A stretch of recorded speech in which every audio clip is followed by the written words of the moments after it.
Greetings, everyone. My name is Kimberly Bradley. I'm the Conversations Curator here at Art Basel Miami Beach. And welcome. We're glad you're here this afternoon. Today, our panelists and moderator will be discussing the intricacies and challenges of the great wealth transfer, which is already underway. Moderating the panel will be my esteemed colleague, don't forget the doctor, Dr. Jeni Fulton, head of editorial at Art Basel. Our panelists include my far left, Dr. Clare McAndrew, cultural economist and founder of Arts Economics. In the center is Alex Glauber, founder and principal of AWG Art Advisory. And right here next to Jeni is Solita Marcelli, chief investment officer at UBS Global Wealth Management in New York. Enjoy the conversation, and thank you. Thank you very much, Kim. I am delighted to be moderating this panel today on the topic of the great wealth transfer, and to have such esteemed colleagues by my side. As a quick introduction, the great wealth transfer is already underway, and over the next 20 years, $84 trillion is poised to move from older Americans to their Gen X and millennial heirs. Alongside financial assets and real estate, artworks and collections will also be passed down for an estimated 20% of high net worth individuals. How will the habits, ethical and social concerns, and trends defining art collecting and philanthropy shift as established collections are acquired by very different generations? And I'm going to briefly introduce the panel. So to my immediate left is Solita Marcelli. She is Chief Investment Officer Americas for UBS Global Wealth Management. She is responsible for bringing together investment insights and solutions to optimize the impact for UBS Americas clients, with over $1.9 trillion in total invested assets. Her 300-person team provides tailored service to over 6,000 art advisors on topics including asset allocation, equity and fixed income strategy, sustainable and thematic investments, alternative investments, single security analysis, and more. Please join me in welcoming Solita. Thank you. In the middle, we have our token man. No. He is an art advisor, curator, and educator based in New York. He is the founder and principal of AWG Art Advisory, where he works with private individuals, corporations, and institutions in the conceptualization, building, and management of fine art collections. He has served as assistant curator for Lehman Brothers and has curated monographic and thematic group exhibitions at venues as varied as the Portland Museum of Art in Maine, Phillips Auction House, and Bryant Park, New York, as well as working for Lisson Gallery, Andrew Kreps Gallery, Chapter in New York, Dickinson, David Lewis Gallery, and Casey Kaplan. So a very well-rounded individual in terms of curating, collecting, and advising. And last but not least, to my extreme left, please welcome Dr. Clare McAndrew. She is a cultural economist who specializes in the arts, antiques, and collectibles markets. She completed her PhD in economics at Trinity College Dublin in 2001, where she also lectured and taught economics for 4 years. In 2002, Clare joined the US firm Cusin & Company, a boutique investment banking firm specializing in art investment as chief economist. After 3 years in the US, she returned to Europe to set up Arts Economics and continue her work in the art market in a private research and consulting capacity. Arts Economics works with a network of private consultants and academic scholars in carrying out art market research and analysis for a global client base. And Clare collaborates with UBS and Art Basel in producing not only the art market report, but also the survey of global collecting, which forms the basis of our conversation today. I'm now going to hand over to Clare to walk us through some of the key insights on wealth transfer in the survey of global collecting. Over to you, Clare. Thanks very much, Jeni, for the intro. We do now, I don't know if most of you might be aware that there's an annual report that I've been producing for the last 20 years or so on the art market, but we also do a kind of another new report. We were collecting collector data, high net worth collector data with UBS for about the last 10 years, and we've made that into a separate report that we published earlier in the year, and we actually just published the second edition of it about a month ago, and it was our biggest one ever. We covered 14 different markets, and we had responses from, I think it was 3,660, just over 3,660 high net worth individuals. So it was our biggest survey to date, and a lot of really good information in it. And we tackled this issue kind of head on in it about the great wealth transfer and collections being handed down and things like that. And all of the people that we surveyed were high net worth individuals. So in this case, it means people with, excluding their kind of houses and their property and their private business assets, that had $1 million access in net wealth. And they also had to be active in the art market for the last couple of years. So it was a kind of a pool of wealthy art buying people that we surveyed. And that kind of tip of the wealth pyramid is very important in the art market. And I suppose it's been a big focus at the moment to see, I mean, we're all kind of aware now that the high end has been cooling a little bit. So a lot of people wondering why is that? Are wealthy people not buying art to the same degree that they used to? And you can see around the fair that's probably not the case. And we're looking at motivations why the high end might have cooled a bit. And one thing that we can definitely strike off the list is a lack of money, because that's this end of the high net worth individuals have really grown in terms of wealth over the last few years. The millionaire population has been steady and increasing in wealth, and the billionaire population, when you go even further up, has been increasing even more.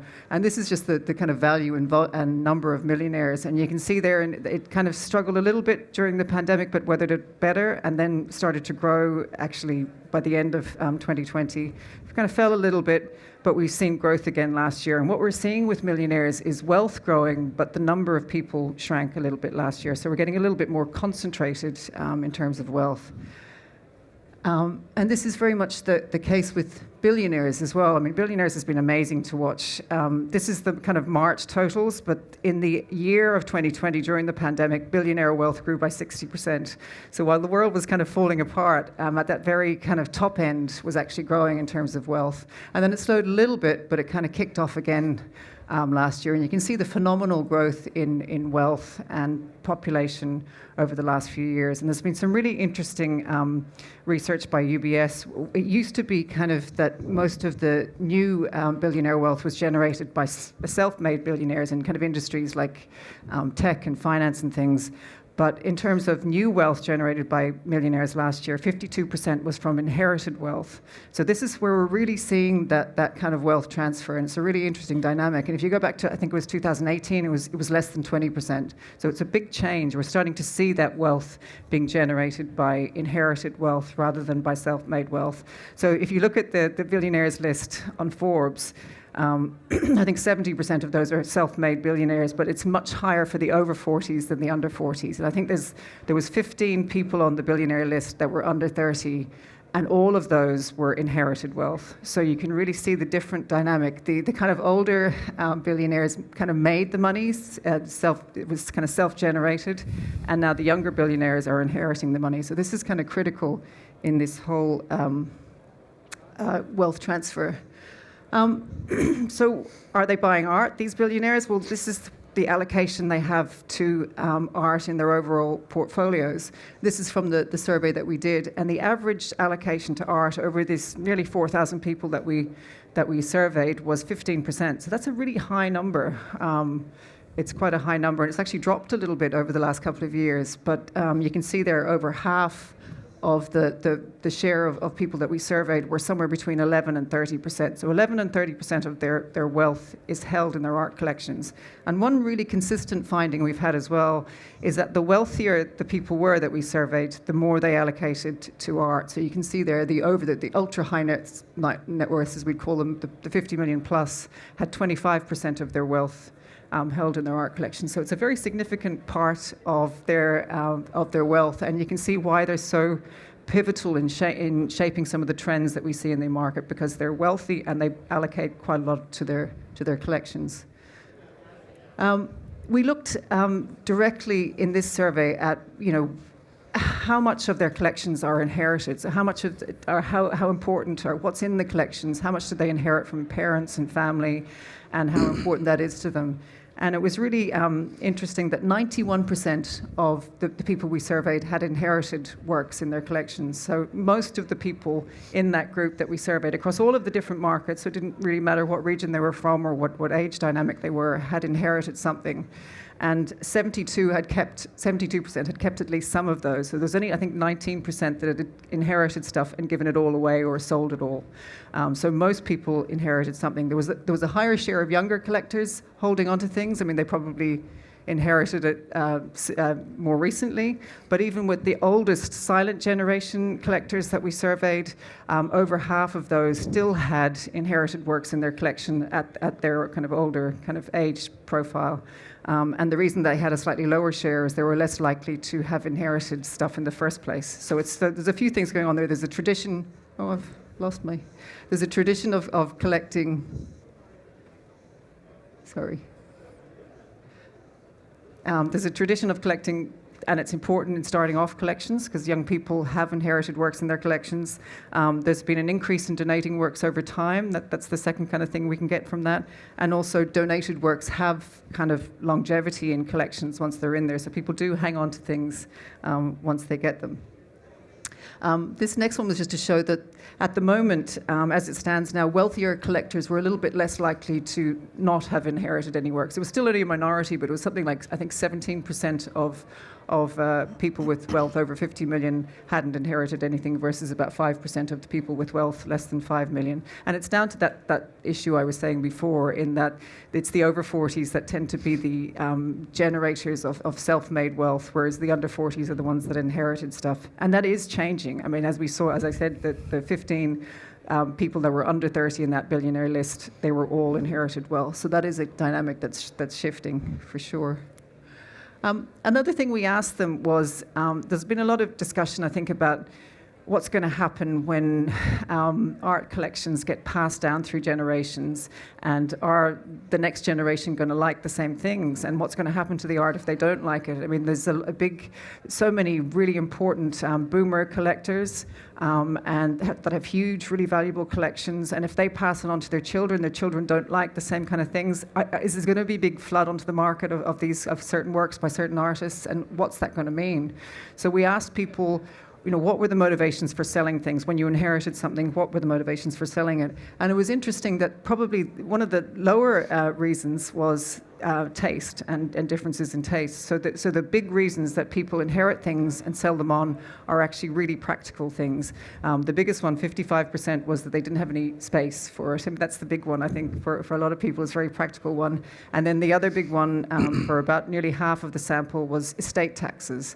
And this is a huge issue, is that they sell works in order to settle estate taxes. And you can really see that in regions like Japan, where we surveyed people, which has some of the highest inheritance tax in the world at the rates of tax. There was like 75%, I think it was, that kind of opted for this as the main reason they sold things. So it's a big issue that the estates have to deal with all the time, and it's an issue that's very present for people that are getting works donated and people that are donating them, how to do that in a kind of a tax-efficient way.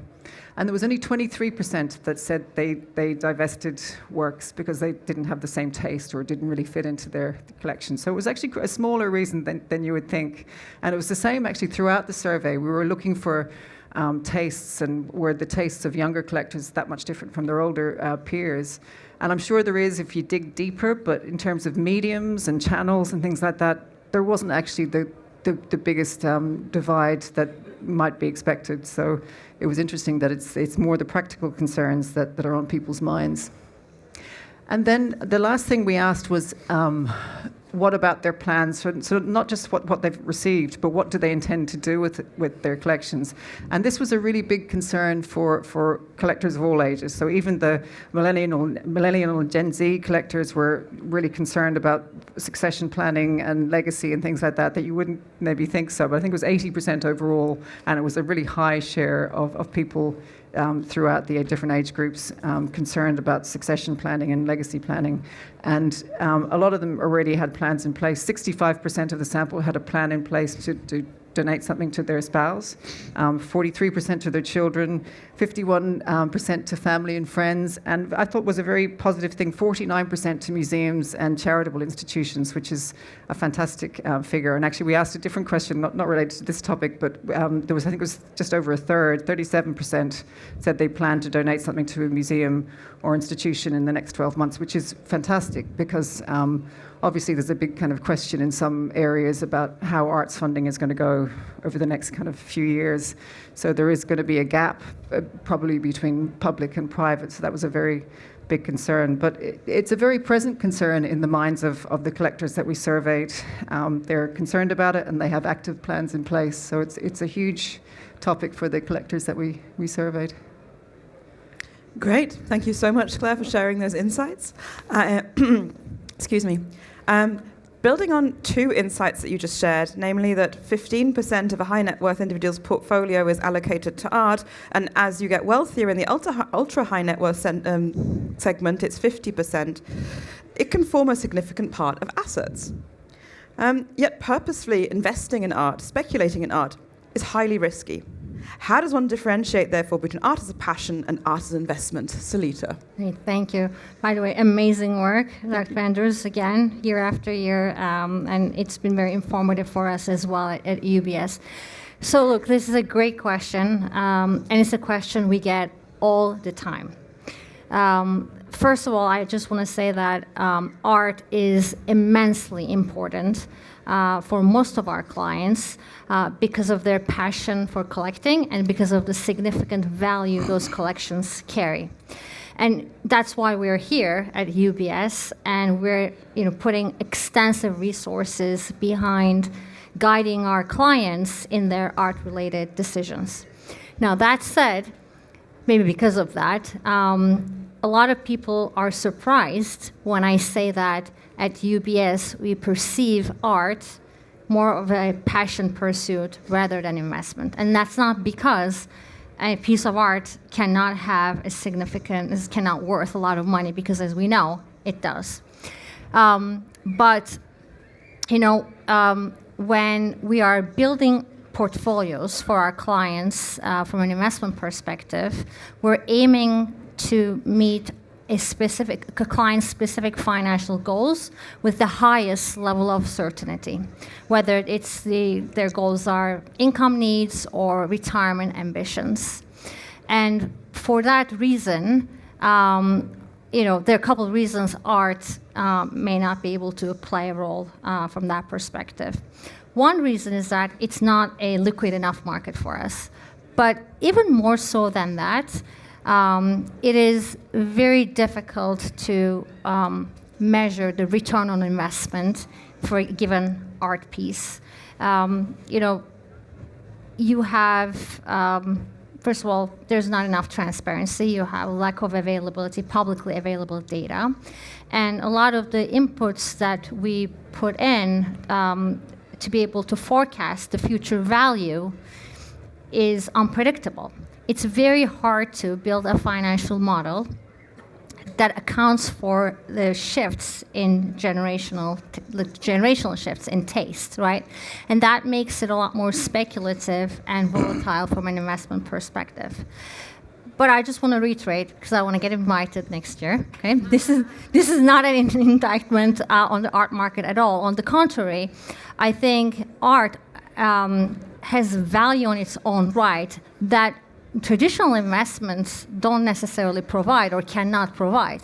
And I call them actually immeasurable value because it also pays emotional dividends. So I think it just plays a different role. Yeah, totally agreed. And I mean, the first phase of this wealth transfer is not actually generational. It's spousal inheritance. Women tend to outlive men on average. And are you anticipating or seeing changes in how wealth is being allocated? First of all, Solita, to you. Yeah. So look, I mean, women today control about 30% of the global wealth. And we estimate that over the next 20 years, that number is going to go to 50%. And just today, even when you look at our wealth clients at UBS, 45% of our clients are female. And that went up about 5 percentage points just in the last few years. But I don't think that necessarily makes that much of a change in terms of how people allocate to art.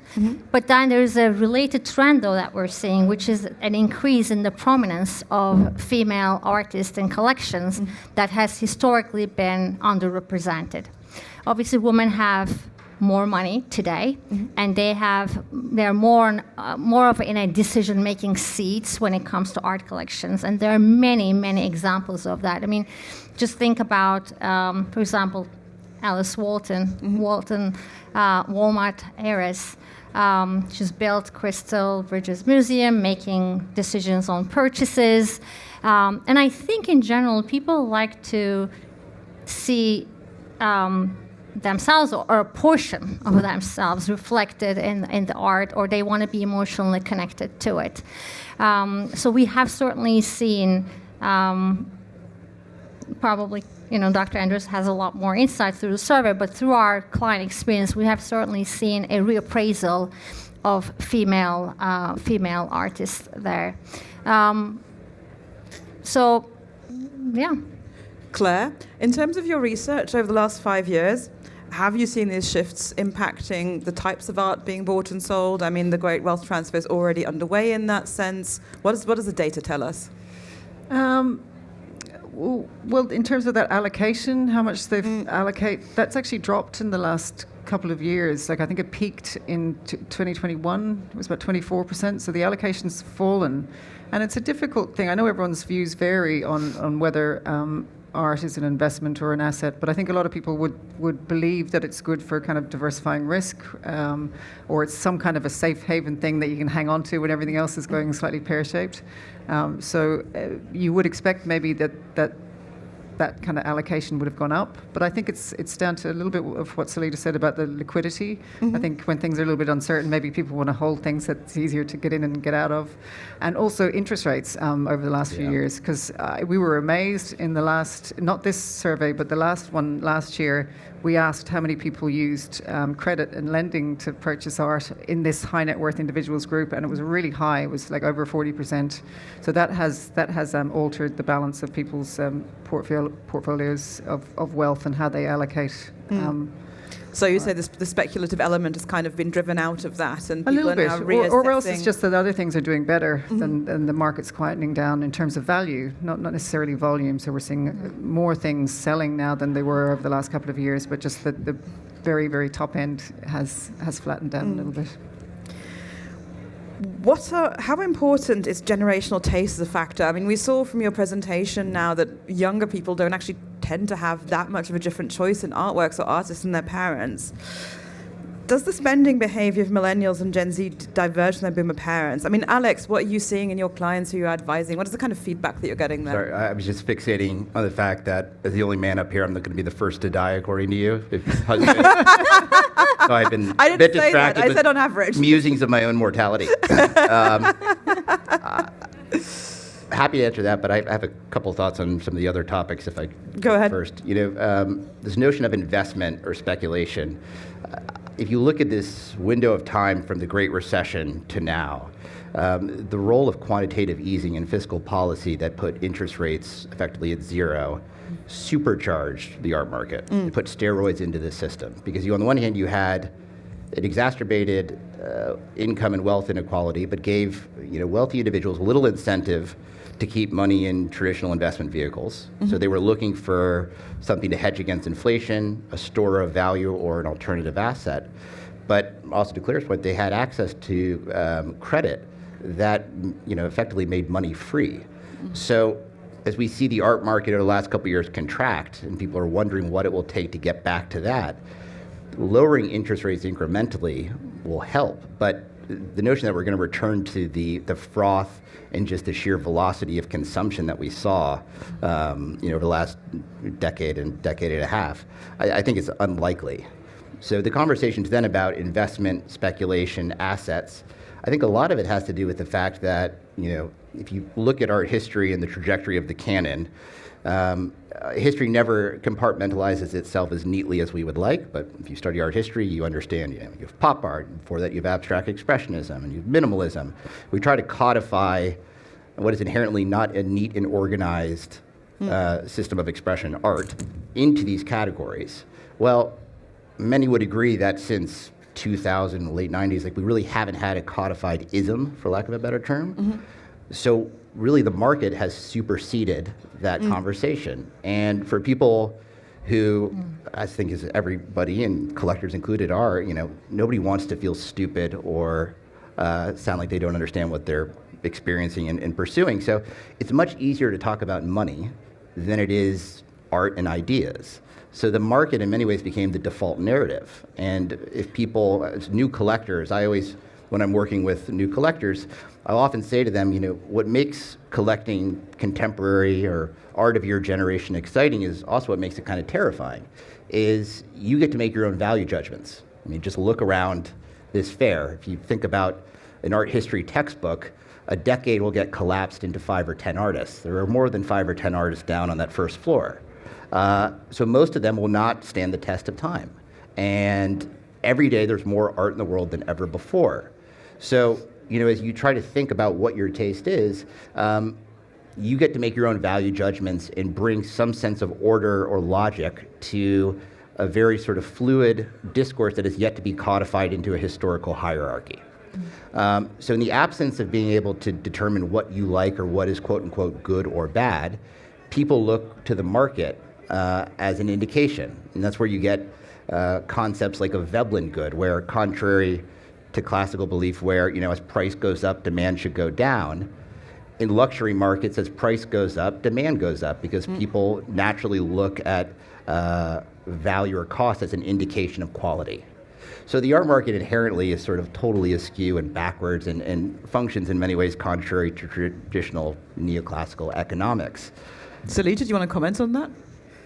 I think you said it really well. I mean, I just got a job at UBS. But think about the fact that over the last year, but more, I guess, in the lead up to the election and post-election, how the crypto market suddenly found a new life.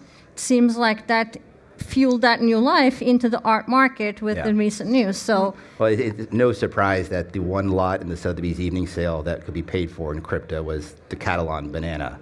Yeah. And unlike the majority of art, which every day there's, as I said, more art in the world than ever before. Unlike collecting wine where you are consuming it and there's inherently diminishing inventory, the Catalan banana would be perhaps the one example of where you can actually physically consume the art. Indeed. So when you're talking to your fellow art advisors, when you're talking to them about, the kind of artists that people are interested in purchasing, the kind of conversations that are happening there, what is your on-the-ground view there, just to bring it back to my earlier question? Of course. It's hard, I think, to extract trends because, I think there's a temptation to always sort of refer or engage the concept of the art market as a monolithic entity, which it fundamentally isn't. I mean, what's going on downstairs right now is an aggregation of smaller networks and markets, even within a single artist practice. And the drivers of value within a certain sort of micro-environment are different for every artist. For some, since there's no intrinsic value to art, right, and the value is socially constructed, the variables or metrics that move an artist's significance or stature up can be different at the same time amongst, even within a gallery program. For some artists, it's inclusion in major biennales or acquisitions by museums or institutions. For other demographics of collectors, they don't care about that. They're looking at, the frequency of posts on social media and who's liking it and what celebrity seems to be into it. So the drivers are also different. And going back to this notion of investment, what makes it challenging is, the market is constantly fluid and taste being subjective, it's always moving. And there's no certainty that, what's in today will be in tomorrow. I mean, just pick up an art forum or an auction catalog from 10 years ago and see how many names you recognize. So the nature of the inherent churn of new artists coming into the fold displaces others at the same time. And unlike traditional investments, equities, things like that, where you can still sell into a market even at a lower price.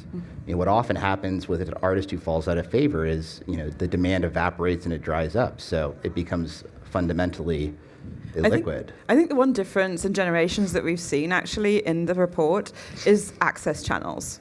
I mean, I think it's no secret that there was zero market on Instagram for artists prior to 2012 when the app was launched, and now it becomes quite a large access source for millennials, but also also Gen Xers. So I think there we really do see trends, but it's really not expressed so much in purchasing behavior, because you don't have the cliche that millennials are digitally native and therefore buying tech art, because if you look downstairs, there's not a great deal of digital artworks, despite the wealth source actually being more from the crypto side. Solita, you're looking at me like you've got a thought to share.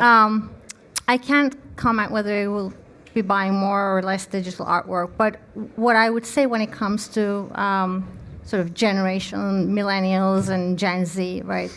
I think there's a sort of a general wisdom. There's a general sense that younger millennial or Gen Z generation tend to spend more money on experience than physical goods.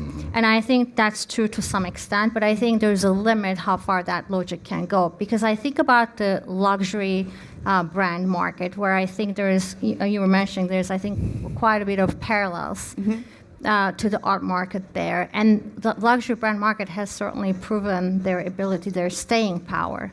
And when I think about both art market and the luxury brand market, I guess you could consider them hybrid experiences. And so, I think we just got to be very careful in terms of stereotyping and thinking that these younger generations are not going to spend that much money on art just because it's a physical good. But I think what's interesting is that, for people that are coming into the art market relatively new, it might be a little bit intimidating, maybe to just walk into a gallery and picking and choosing. Except that during the pandemic, galleries have been pushed online, right? You had to look at it.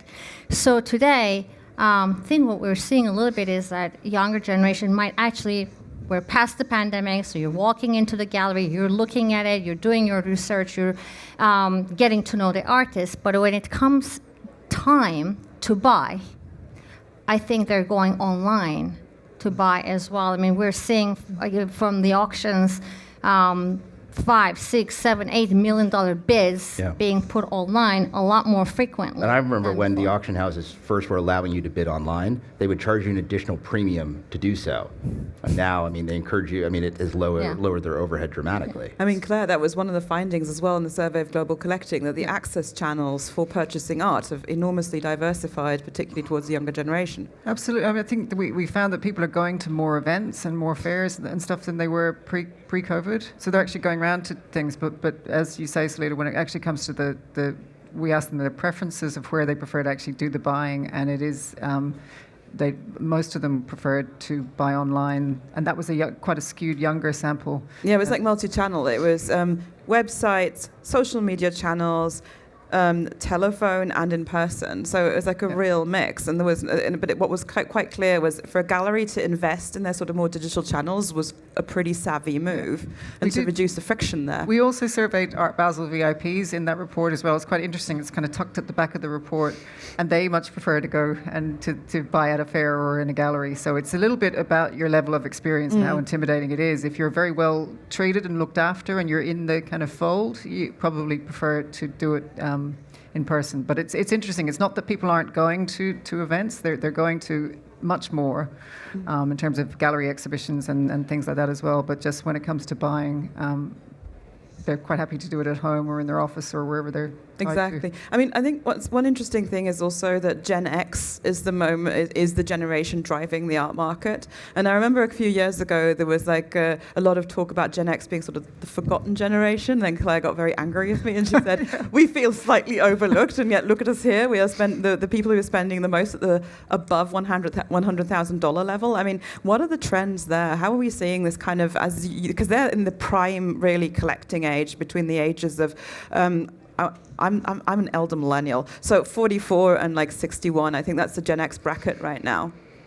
Yeah, I mean, they were in the survey, they were the highest spenders of the last while. And I've kind of been trying to decipher why that is and why millennials were really important getting out of the recovery from COVID and stuff. But I think it's the fact that like Gen X and Boomer collectors have seen it all before a little bit. They've seen the market go up and down, and they're not terrified of it going down. They know things will be okay in the long run as well. So I think they've got a little bit more sticking powers. I think some younger collectors got a little bit frightened that things go down when they see things going down. And I just have to make one little qualification about talking about the market too. I mean, we don't talk about volume very much, the number of transactions, and that's been a very positive thing. I must kind of highlight it a little bit more in my reports. It never gets reported on in the press. That did go up last year, the number of things being sold. And that's kind of what we've always wanted. We've always wanted there to be more people buying more art, just because that very top kind of little tiny segment of a very few transactions at the very top didn't do as well is not necessarily a bad thing for the market. What we all kind of want is a kind of a bigger depth is as important as height, I think, in the art market. Yeah, absolutely, because they're accessing younger artists. They're actually injecting money into kind of like the lower segments of the market where it's actually most needed, where you have the smaller galleries, the artists whose careers maybe aren't so established, where you're actually really helping the ecosystem of the market in that sense, and also hopefully educating a new generation of collectors. Moving back to sort of questions around inheritance, what are the key questions facing those preparing to bequeath their art collections? I mean, how do you decide on, like, I want to bequeath my art collection, I want to donate this chunk to a museum, this chunk to my children, and so on and so forth? Alex? It's a really personal sort of decision, and something that I think people are starting to tackle and consider much sooner than they have in the past. In the work that I've done with family offices, planning for the next generation and sort of what is going to happen to either the preservation or disposition of collectibles is increasingly sort of center to that. When you can't, at least in the United States, when you can't sell something at a price that you would be happy selling it, donating to a museum or a nonprofit is a great way to share an artwork with a broader audience and capture back some of its value through a deduction. The challenge is, I think a lot of museums, one, if you look at sort of the percentage of their collection that is on view at any one time, it's incredibly small, under 5%. And the carrying cost and the sort of the cost of stewardship and custodianship is quite high. So museums, even as they look to grow their collections, and to the degree they can do so without having to make an outlay of money to make acquisitions, they like to do so. But again, I've had several conversations with museum curators or directors where intimated that a collector that I work with would be interested in donating work that I know is of an artist that they're interested in, and they said, what we really need, somebody to donate or underwrite the conservation or storage fees associated with our collection. Mm-hmm. So it's increasingly, I think, tricky to find ways to share or deaccession your collection through charitable avenues. Mm-hmm. And that, I think, will evolve over time. But a lot of the collectors I work with, as they have kids and the kids grow, they've been brought into the conversations, and in terms of the shape and direction of the collection, it's something that is shared and enjoyed by the whole family. And I think that inherently embeds a certain strategy and a longevity to a collection that might not have been there otherwise. You want to comment on that, Solita? In terms of selling? And the conversations you're also having within the UBS Global Wealth. Yeah, so, we get involved, obviously, mostly from a financial perspective, in the sense that I think one of the biggest factors that influence someone to sell maybe parts of their art collection, and I think you've mentioned it in your survey, is taxes. Mm-hmm. Okay, and that comes with the great wealth transfer. So we know that governments are sitting on a ton of debt on their balance sheets, and $84 trillion of personal wealth will change hands. So you know what happens next, right? Governments are going to want a piece of that pie. And so how that impacts the art market, I think it's going to depend on what we end up seeing, meaning that if we end up seeing higher capital gains taxes, then one has less of an incentive to sell parts of an art collection, because if you do, then you will have to pay higher taxes. If we end up seeing higher inheritance taxes, then you have probably more of an incentive to sell parts of your art collection in order to be able to meet the requirements of that estate. So, I think for the time being, with the election results that we have, some of the fears around higher taxes in the U.S. have been put to shelf, maybe for the next 4 years. But at the same time, the conversation around the need for higher taxes is not going to just end overnight. They're not going to be gone permanently. And for the time being, at the very least, we know that estate and gift taxes are probably going to stay where they are. Now, aside from taxes, I would say when the inheritance happens, maybe when the collection is not necessarily going to the spouses, but the heirs, right?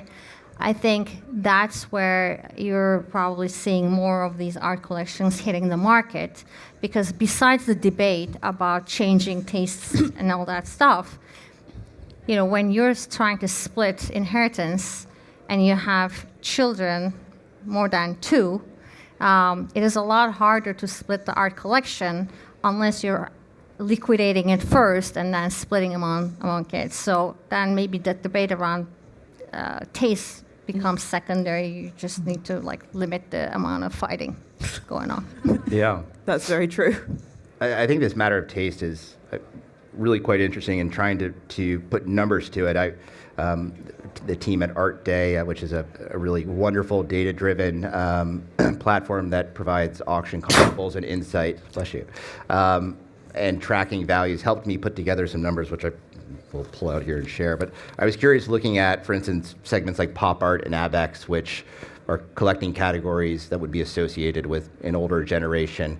And if you look on a 10-year basis, back in 2014, admittedly, a time when 1031 exchanges were still a huge part of the art market. Can you maybe explain what a 10? Yeah, it's a like-kind exchange whereby it's, I think, originally a real estate device that was used to incentivize, I think, farmers to be able to sell their property, their farms, and roll over the proceeds into a new property without tax exposure.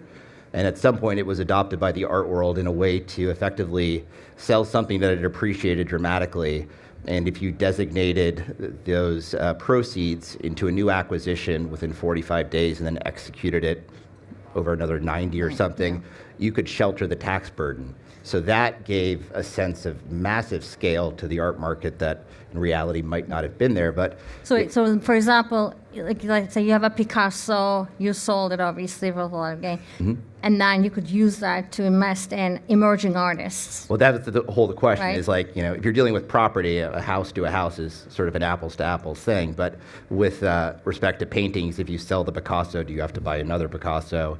If you sell the Picasso, do you have to buy a painting by Picasso? I mean, it was never well defined, but it ceased to exist, I think, in 2017. 17? Under the Trump administration. So he got rid of Ironically those. Everyone's saying how great he is. A real taxes, estate developer, he got rid of the one really important. I somehow think he's not a huge art collector, but I digress. But so in 2014, the annual sales for ABEX was about $720 million. It had an 8.1% market share. And this past year, it's been $200 million with a 3.2% market share. And pop art, 2014, $735 million with 8.3% market share. This year, $180 million with 2.85% market share. Is that driven, though, because there's fewer works available?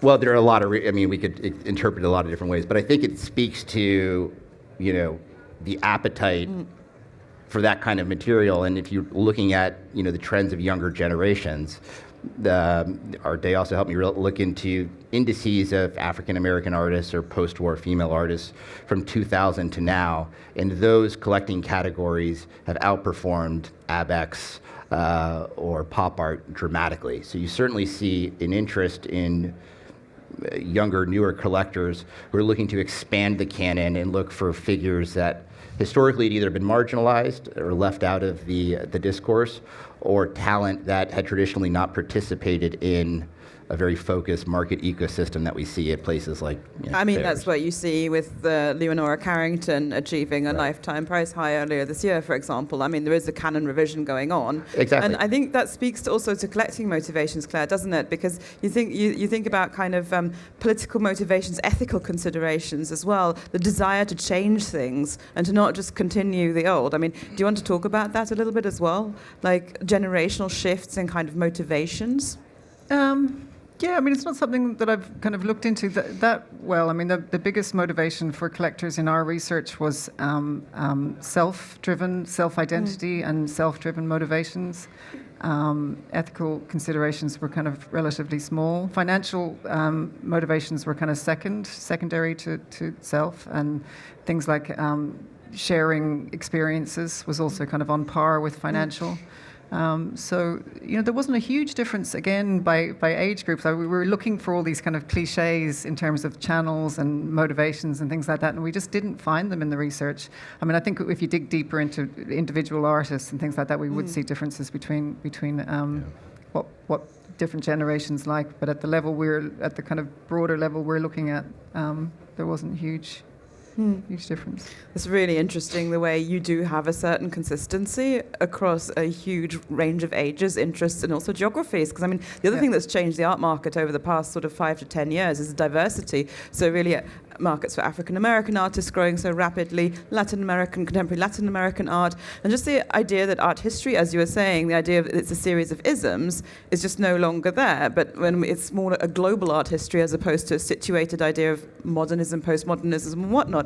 And to finish, I know we spoke about it shortly, Solita, but how do you think the recent American election will impact the wider economy, but more specifically the art market? Sure. Maybe before I answer that, I just want to add one thing, because we talked about a lot of gender and generations and all that stuff. I just want to make one point about the women. Mm-hmm. So I think there's also a general sense that maybe women tend to be more risk averse. But based on when we dig into the results of the survey, our takeaway, I think, is a little bit more nuanced. I think maybe they're more calculated risk takers, doing maybe more proper due diligence. And you probably know this or see this more or less, but my takeaway is that it's already maybe the early signs of that in the art market, because I think at the very higher end, the pace of purchases have been slowing. Mm-hmm. And one argument is that maybe the largest collectors are taking their time more to do research and get to know the artist a lot more before actually, so that maybe slows down the process. It's a lot easier to be a buyer than a seller. So it behooves one to educate themselves. Yeah, got to make that point on women. They're like risk takers as well. Okay, so election results. Look, I think this election results certainly increases the range of outcomes for the economy. On one hand, on the positive side, you certainly have deregulation and lower tariffs, which would help the economy. On the other hand, you have the biggest risk, tariffs. My perspective is that the tariffs will be a significant negotiation tool, but at the end of the day, we'll probably be able to avoid the worst case scenario, which is universal tariffs, meaning tariffs on every good and every country out there. So in terms of the U.S. economy, I think, we are very constructive in the sense that we expect healthy growth to continue, probably slower than where we have been in 2024, slower but still healthy, and I think we're going to avoid any sort of recession that people might be talking about. How that impacts the art market? Well, I think it's a little bit complicated because normally, right, you would think that when the economy is healthy, the growth is there, stock market is is doing well, that should bode well for the art market as well. And I think that's true. But at the same time, there's a concept of opportunity cost. So a wealthy individual might think that, well, if the market is doing well, do I really want to miss out on the next 10 to 15% by allocating that into an art piece versus keeping it in the market and increasing my returns? So that's, I think, something to think about. But I think putting aside maybe just the economic expectations post-election for the next year, since the pandemic, right, over the last 5 years, an incredible amount of new wealth has been created. So beyond the next year, I think that wealth that has been created over the last 5 years should be supportive of the art market. Let's see. I should say, at UBS, we put an annual billionaire survey report. I think you mentioned to it earlier. So it's hot off the press this morning. Go read it. It's out there. But the one thing that I think is interesting is that wealth that I just talked about that has been created, how that will be deployed might be different. Because this year, in the billionaire survey, where we surveyed clients from all around the world, about a third of them said that they're looking to increase their investments, their allocation to art. Oh, wonderful. Whereas last year, that number was 11%. Okay. Well, let me know if they need an art advisor. And Come to the lounge. Yes. thank you to my panel. Thank you all for listening and spending your time here. The Art Basel and UBS Survey of Global Collecting 2024 is available to download for free on the Art Basel website. So please do dig in deeper if you're so motivated to do so. And this panel concludes today's conversations program. Please do come join us again tomorrow when we'll reprise. And thank you to Claire, thank you to Alex, thank you Solita, and join me in giving them a big hand, please.